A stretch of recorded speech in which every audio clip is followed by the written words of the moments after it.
think critically. Well, it would help if we could regulate social media, because one of the biggest offenders is DC and Congress have not been able to do one thing in regard to the rogue corporations of social media. It's not going to get any better with Elon Musk now in the administration. But these people never cease to amaze me. Every single time I be like, oh man, I got them figured out. You know what I mean? I already know what they gonna say. I already know what they not gonna say. You know what I mean? They come out and they say stuff like this. So basically they like, yo, Kamala would have won if Elon Musk wouldn't have bought Twitter. Basically, the left really, really hates the fact that man bought Twitter and all he does is retweet the news stories. He gives his opinions on things for sure, but they just can't handle it, you know?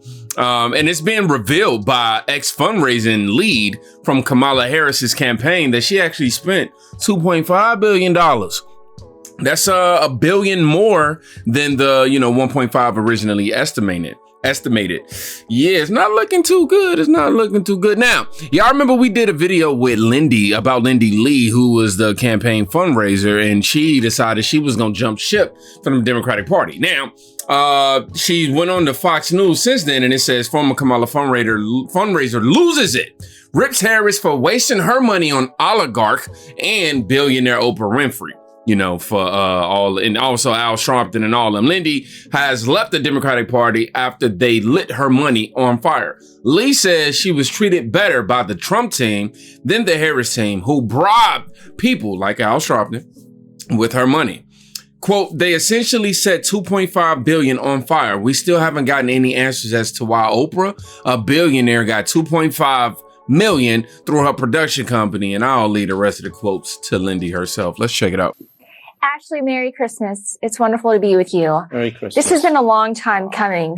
My initial disillusionment became clear when I realized that essentially set $2.5 billion on fire. They raised $1.5 billion through the campaign, another billion through the super PAC Future Forward. And there's been no accountability. We still haven't gotten any answers as to why Oprah, a billionaire, got $2.5 million through her production company. Why couldn't she pay for it? She's an oligarch. She could have just paid for the production costs herself.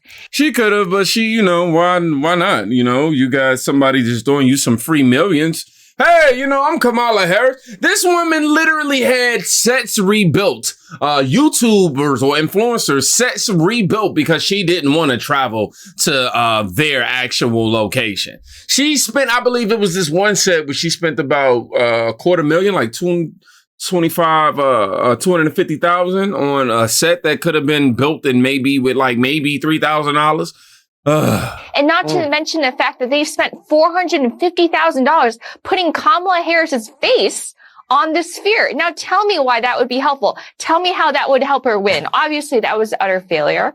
And then they spent $500,000 essentially bribing Al Sharpton moments before he interviewed her. And this is our hard-earned money. This is the money that I worked so hard to raise. I raised millions of this and donors are feeling burned. And let me tell you, although I might be the only one coming forward, I haven't met a single donor who disagrees with me.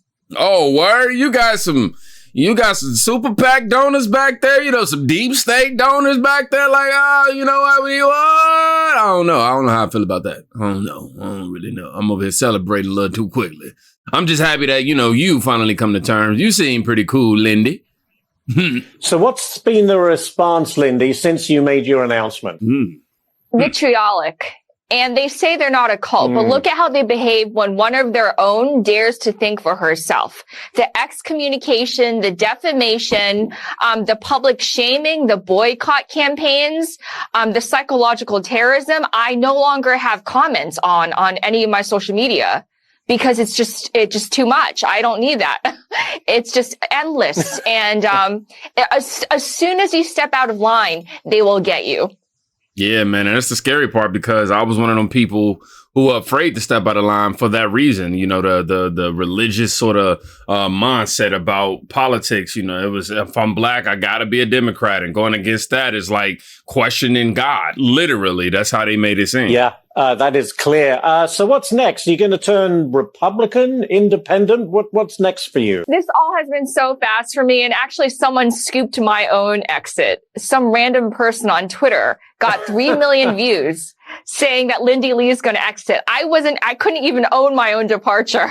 So this is all happening really quickly for me, but you might see me at the inauguration. I don't want to say too much right now, but somebody on Team Trump already reached out to me. They've been incredibly gracious. And on day one, they were kinder to me and more humane than the DNC ever was. Wow. And I just think that speaks volumes. Yeah. We're going to see at that inauguration. Oh, yeah, man. Look, by the way, I just put my name on the list. Hopefully I get up in that inauguration, man. I'm ready to buy my ticket right now. I promise you I got my money set to the side just for that moment. But yeah, why is, Kamala Harris paying the likes of Al Sharpton or Oprah Winfrey, whom is a billionaire? And these people are about fighting for the freedom of the American people, right?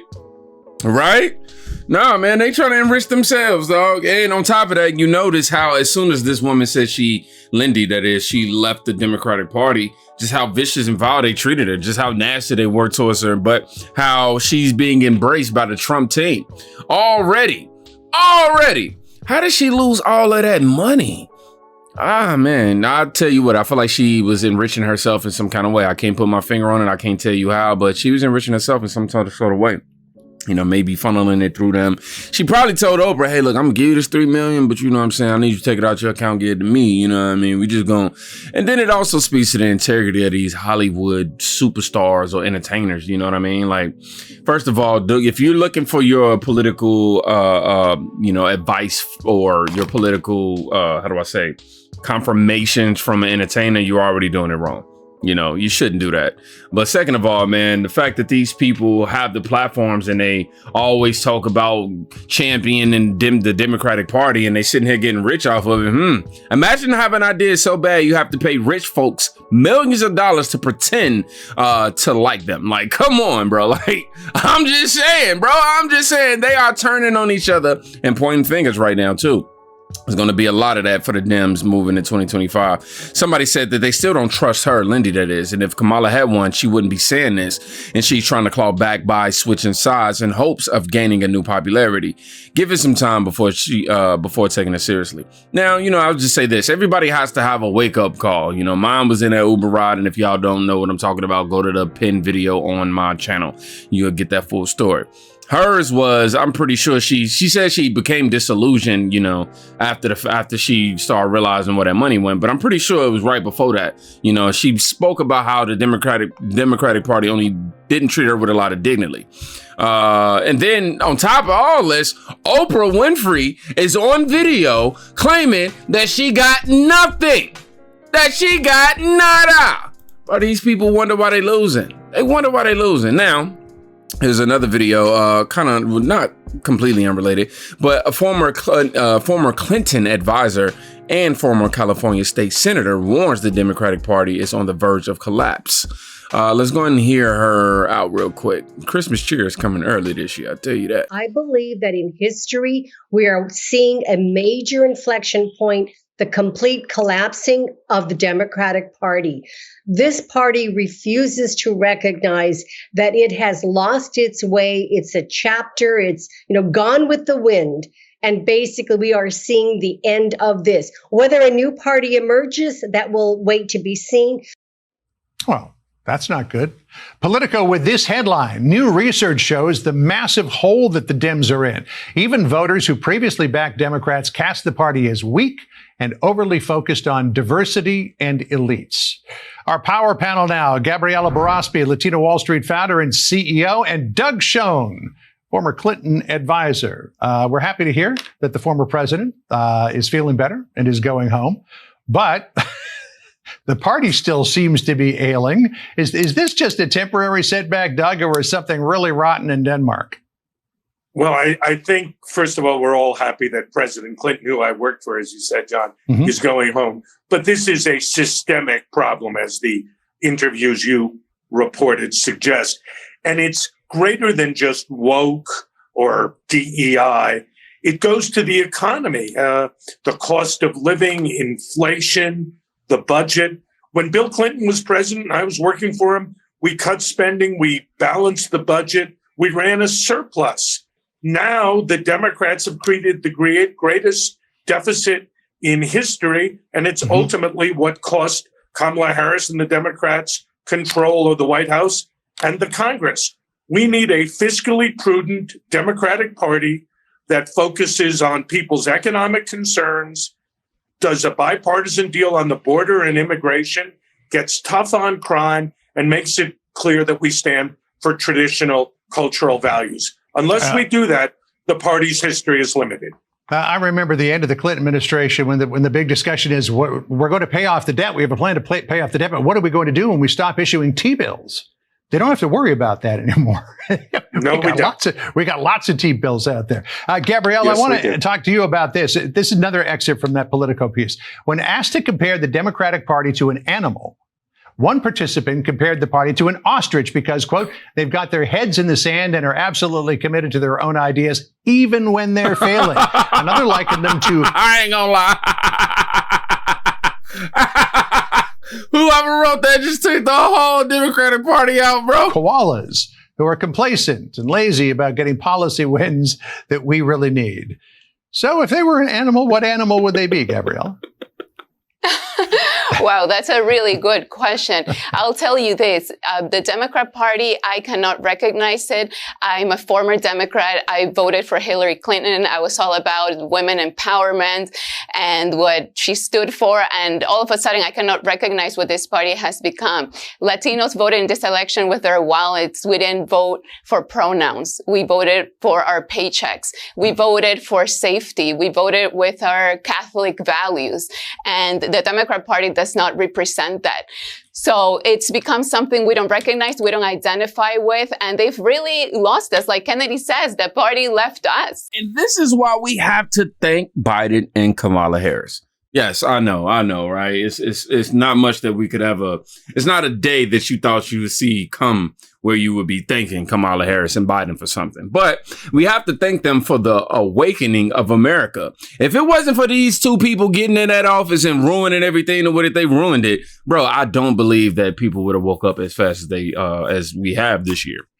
And of course, the fall of Hollywood, you got all this different stuff that's happening that happened this year to really put the glasses on America, the lenses on it now. I mean, the lenses on Americans. I'm sorry. Can't get that out. Excuse me.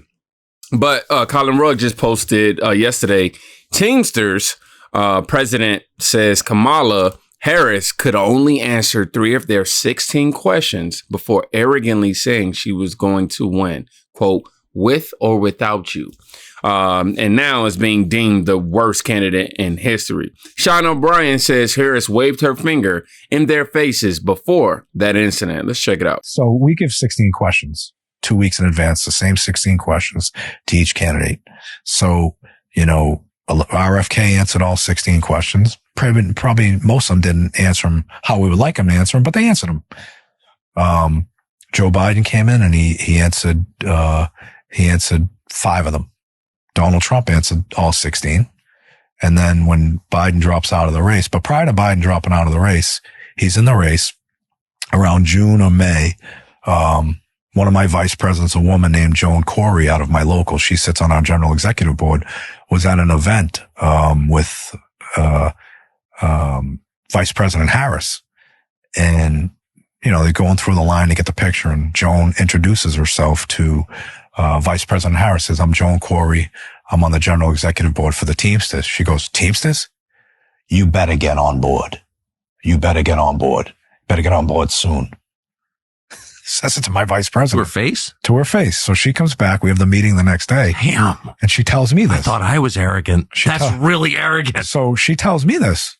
So I call up Marty Walsh. He wasn't the Secretary of Labor, but, you know, he was pushing hard for us to make the endorsement. I'm like, let me ask you a question, Marty. Excuse my French. Who does this fucking lady think she is? Like, if I want to support from any organization, I am not going to point my finger in someone's face and say, you better get on board or else. But that's the attitude of this whole party. So fast forward, she finally agrees to come after we were putting pressure on her, you know, basically, because I was doing interviews all over the place saying, we haven't got invited to the DNC. You know, they haven't accepted our invitation for her to come to a roundtable. So she comes to the roundtable. Same format, same questions. Rank and file members are asking her questions just like they asked every other candidate. And they were trying to negotiate with us. She only wants to answer 3 questions. We're like, there's 16 questions here. So she answers 3 of them. And on the 4th question, one of her operatives or one of her staff slips a note in front of me. This will be the last question. And it was 20 minutes earlier than the time that it was going to end. Come on. 100%. And so, you're there trying to get our support. And her declaration on the way out was, I'm going to win with you or without you. She thought that or said it out loud? She said it out loud. That's insane. So that's crazy behavior, actually, if you think about it. It was insane behavior, which at that point in time, I knew she was going to lose. You know what? I think Patriotic John said this perfect. The smartest thing she did, Kamala that is, during the campaign was not doing the Joe Rogan podcast. It would have completely ended her political work. Oh, I couldn't even get it out. It would have completely dismantled her political career. She couldn't even handle 16 questions from the unions, okay? She knows she is a little too cuckoo for Cocoa Puffs to answer them.